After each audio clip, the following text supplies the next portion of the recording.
Yo, what's up mga ka-CB? Welcome back to my channel. So update tayo mga ka-CB sa ating mga isda dito. At ayan si Wanda Boy. Papansin na naman si Wanda Boy. Galit na Wanda Boy. Ayan. So gustong gusto ni Wanda Boy ngayon, no? Yung panahon. Kasi hindi masyadong malamig. Mainit pa din kahit nag-uulan. Tapos ayun guys, tanghali pero makulimlim. Ayan. So ito guys, yung mga tab ko dito na may merong full gold fry. Ayan, kaka-open ko lang, kakatanggal ko lang ng takip. Ayan, para maarawan masinagan ng araw. Kasi, yun nga diba, sabi ko nga sa inyo guys, ang mga full gold, kailangan nila ng direct sunlight. Ayan, para ano rin sila talaga, mag-mold. Ayan, kasi kailangan nila mag-mold. Kapag hindi yan nasisinagan ng araw guys, ang kulay ng ano niyan, ang kulay ng gold niyan, puti, pusyaw, pangit, parang hindi sila gold. Ayan, para silang ano, albino full platinum white. Pero kailangan talaga guys din yan na arawan. So, suggest ko lang sa inyo guys, sa mga nag-aalaga ng full gold, mas okay talaga na naarawan sila. So, pangit talaga guys, pangit yung paglaki ng full gold kapag hindi yan naarawan, talagang pangit. Pushaw talaga guys, pushaw yung kulay. So, pangit, di mo ma-enjoy, di mo makikitaan yung full gold mo na gold. Dapat ganyan guys, dilaw, madilaw. Ito nga mga hindi pa molting, oh. Yung mga ano pa lang to, kalahati ng katawan pa lang nila yung nag-gold. Ayan, dapat nagdidilaw. Ayan. Hindi pa sila totally molting kasi bata pa sila guys. Ayan. Usually mga ganito guys, nagmo-molt sila 3 months pataas. Yung mga full molt sa mga male. Pero yung mga female talaga, ano lang, hindi sila masyadong nagdidilaw. Medyo ano lang, medyo half lang. Swerte na tago nyo guys yung female na ano, yung female na madilaw yung buong body. So, good talaga siya for material. Ganun dapat sa mga female. At male, automatic yan, nagpo-full. Wag lang yung panot. Wag lang yung medyo may panot na ano. Dapat full gold din talaga. So, ganun yung kunin nyo guys sa mga male. At ganun naman sa female. Dapat ano din, mas maganda talaga sa full gold female na mas gold. Tapos yun yung gawin yung material. Yun lang yung suggest ko guys. Tapos ito guys, ito naman yung ano, HB Blue. Ayan, malaki na yung HB Blue dito. Ito yung second batch na anak ni Batman yung second batch. Ayan, so malaki na sila guys, mukha na silang isda. Ayan, no? Tapos ito naman yung MSSBT. Bago mamatay itong M nanay neto, nag-drop sila. Ayan, nag-drop. Ayan yung mga anak. So binibigyan ko na rin yan guys ng BBS. Nakakatawa kasi kumakain na rin talaga ng BBS. Tapos ito guys, nakakatawa kasi lalaki na nung RDSS natin na ano dito, fry. Tsaka ang dami nila guys, oh. Ayan, oh. Nagkuumpulan talaga silang dami. So far so good naman sila lahat. Healthy at mabilis lumaki. Ayan. Ano sila? Matatakaw. So ayan. Dito ako masyado guys nagbibigay ng BBS kasi ang dami nila dyan. Ang dami guys, diba? Tapos, ito naman guys. HB Blue natin. First batch. Malaki na. Halos kasi yung size ng ano, full gold. Hinabol pa yung size ng full gold. Eh, mas matanda yung full gold. So, ito guys, ayan. So, may feeder dito isa male. Tinatabi ko. Ayan. Tutulin, no?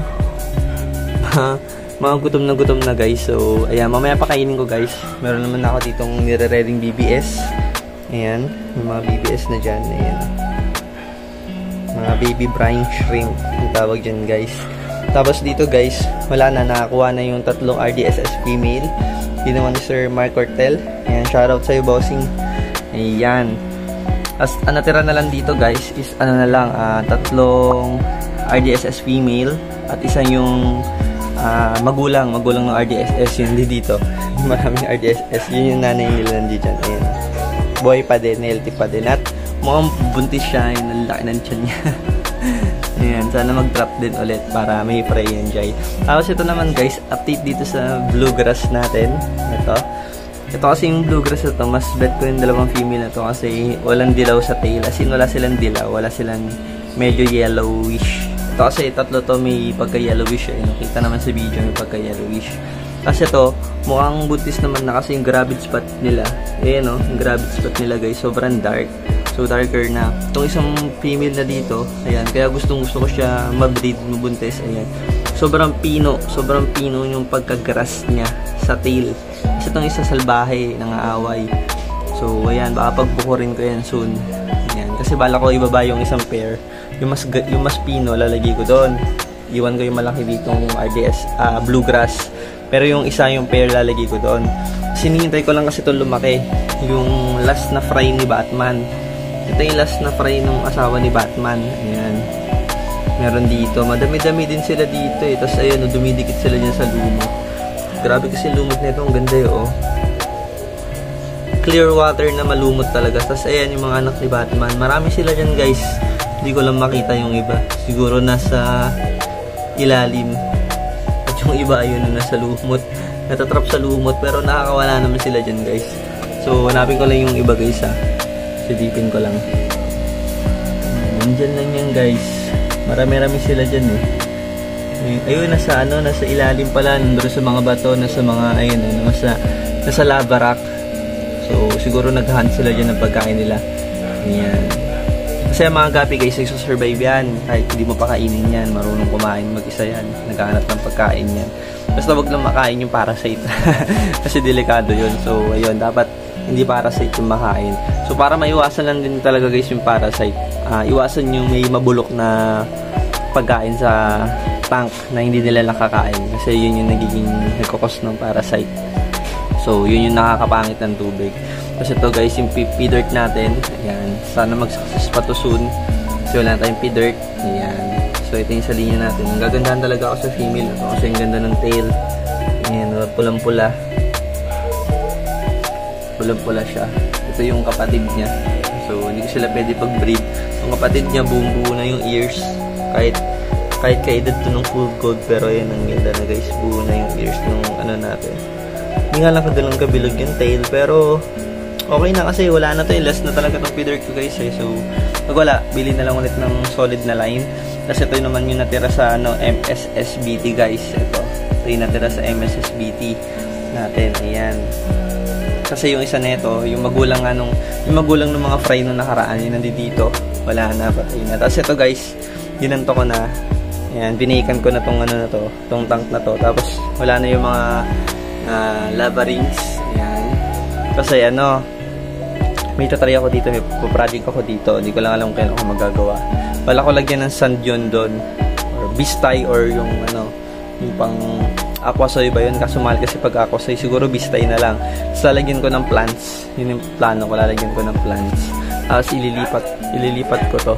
Ililipat ko tong natin, itong lights na to, lilipat ko dito para mabuhay yung plants. Ayan. Tapos ang titin dito, guys, ito yung MSSBT fry, RDSS fry. Ayan. So far magkakasize na sila. Ayan. Tapos ito din, mga RDSS din to. Ayan. Ayan, ang lalaki na nila, guys. So nandito yung guys, yung tatlong natin, pea dirt natin na fry. 3 piraso. Yung anak na nandito dati, yung female dito. So yun, pang cross yun. Kaya ako tinatabit. Kaya ako to tinatabi. Tinatabi ko to. Pati yung itong female na nandito. Ayun yung isa. Medyo mailap. Na-stress ata. Ayan. So yun, guys. Yun lang yung update natin for today. And then magpapakain lang muna ako, guys, ng BBS natin sa ating mga gabi dito sa mga fry. Ayan. So ito pa, may BBS pa dito. So, kunin ko na lang mamaya, guys, at makapagtimpla na lang ulit. And yun, guys, kita-kita na lang ulit tayo sa next vlog.